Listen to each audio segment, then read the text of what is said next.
अस्सलामुअलैकुम दोस्तों, उम्मीद है कि आप लोग खैर व आफ़ियत के साथ होंगे। अल्लाह पाक आपको दोनों जहां में खुश रखें।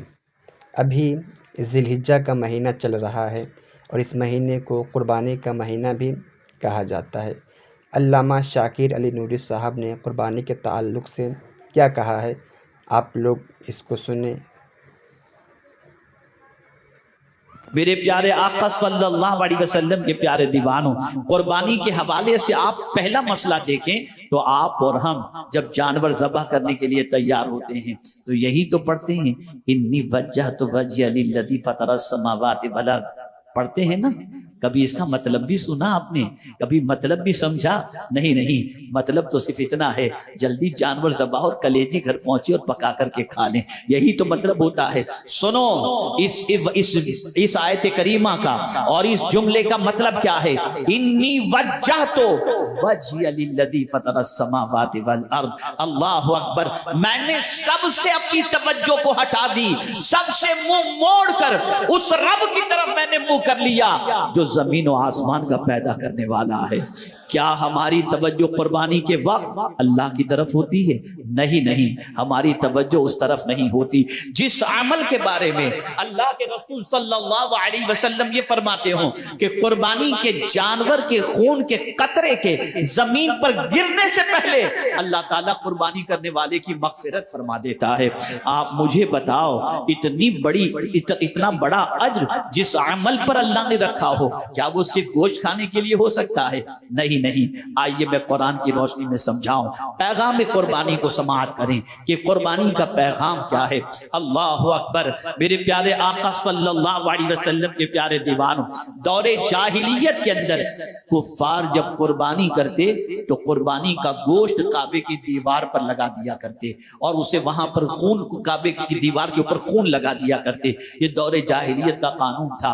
मुसलमान हज करके जब लौटे तो उन्होंने सोचा हमें भी ऐसा ही करना चाहिए, तो उन्होंने जब कुर्बानी के खून को काबे की दीवार से लगाना चाहा, अल्लाह ने आयत नाजिल फरमा दी, लन यनालल्लाह लुहुमुहा वला दिमाउहा वलाकिन यनालुहु तक़वा मिनकुम। अल्लाह की बारगाह के अंदर तुम्हारा खून भी नहीं पहुंचता, तुम्हारा गोश्त भी नहीं पहुंचता, अगर उसकी बारगाह में कोई चीज पहुंचती है तो तुम्हारे दिल का तक़वा पहुंचता है, अल्लाह का डर तुम्हारे दिल में कितना है ये पहुंचता है। अगर कुर्बानी करने वाला इस नीयत से कुर्बानी कर रहा है कि गोश्त खाऊंगा और मजे करूंगा, आप जरा सोचो उसकी नीयत में कितना फुतूर है, वो इस नीयत से कुर्बानी कर ही नहीं रहा।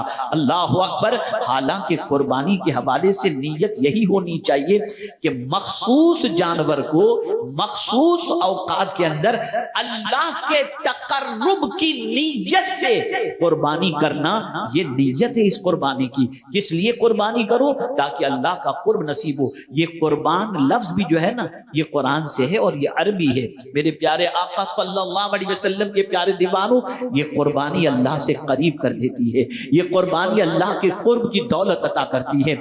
इंसान ये समझ रहा है कि जानवर की हलक पर छुरी चल रही है, नहीं नहीं, हजरत इब्राहिम अलैहिस्सलाम ने कौन सा जानवर खरीदा था? कोई जानवर तो खरीदा नहीं था ना, अपने बेटे की गर्दन पर छुरी चला रहे थे। ऐ रसूल आज़म सल्लल्लाहु अलैहि वसल्लम के दीवानों, जरा मुझे ये बताओ, ये कुर्बानी तो हजरत इब्राहिम की सुन्नत है, फिर हजरत इब्राहिम ने तो जानवर पर जो है छुरी बाद में चलाई, लेकिन आप मुझे बताओ उससे पहले हजरत इब्राहिम ने तो अपने बेटे को लिटाया था और बेटे की गर्दन पर छुरी चलाने के लिए तैयार हुए। और कुरान कहता है वफदैनाहु बिज़िबिहिन अज़ीम, अल्लाह अज़्ज़ व जल्ल ने उनकी जगह पर फिदिये के तौर पर मेंढे को लिटा दिया और वो अजीम कुर्बानी हो गई। आप मुझे बताओ, हजरत इब्राहिम अलैहिस्सलाम मेंढा खरीदने नहीं गए थे, हजरत इब्राहिम अलैहिस्सलाम जानवर के लिए पैसा नहीं दिए थे, तो फिर ये कुर्बानी हजरत इब्राहिम की सुन्नत क्या है? जवाब मिलेगा, हजरत इब्राहिम अपने लखते जिगर की गर्दन पर छुरी चलाकर ये दर्श दे रहे हैं कि सुनो, जिस जिससे तुम्हारी मोहब्बत है उन सारी मोहब्बतों को खुदा की मोहब्बत से बढ़कर नहीं रखना। अगर खुदा तुम्हें हुक्म दे देता है बेटा कुर्बान कर दो, तो रब की रजा के लिए बेटा कुर्बान कर देना, ताकि अल्लाह अज़्ज़ व जल्ल की खुशनुदी हासिल हो जाए। वो एक जानवर पर छुरी नहीं चल रही थी, वो नफ्स पर छुरी चल रही थी। वो ख्वाहिश पर छुरी चल रही थी, वो अरमानों पर छुरी चल रही थी। आज का मुसलमान ख्वाहिश का गुलाम हो गया। हजरत इब्राहिम अलैहिस्सलाम ने बताया, मेरे बेटे की मोहब्बत बड़ी मेरे दिल के अंदर है, मैंने इसे अल्लाह से मांगा है, अल्लाह ने मुझे अता फरमाया। लेकिन अगर मेरा परवरदिगार मुझसे फरमाए कि बेटे की गर्दन पर छुरी चला दे, मैं बेटे को नहीं देखूंगा, मैं रब के फरमान को देखूंगा, पालनहारे हकीकी के फरमान को देखूंगा। यहां से एक मिजाज मिला। कुर्बानी का सबसे बड़ा पैगाम यह है कि तुम सिर्फ जानवर पर छुरी मत चलाओ, अपनी ख्वाहिशों की पैरवी पर भी छुरी चला दो और आज़म करो, मानेंगे तो अल्लाह की मानेंगे, अपनी ख्वाहिश की कभी मानते हुए नजर नहीं आएंगे। हमने ख्वाहिश को अपना मामूल बना लिया। एक ख्वाहिश पूरी नहीं होती, दूसरी ख्वाहिश जन्म ले लेती है। हम ख्वाहिश के गुलाम हो गए, नफ्स के गुलाम हो गए, और अल्लाह की बारगाह में ये गोश्त और खून नहीं पहुंचता, तकवा पहुंचता।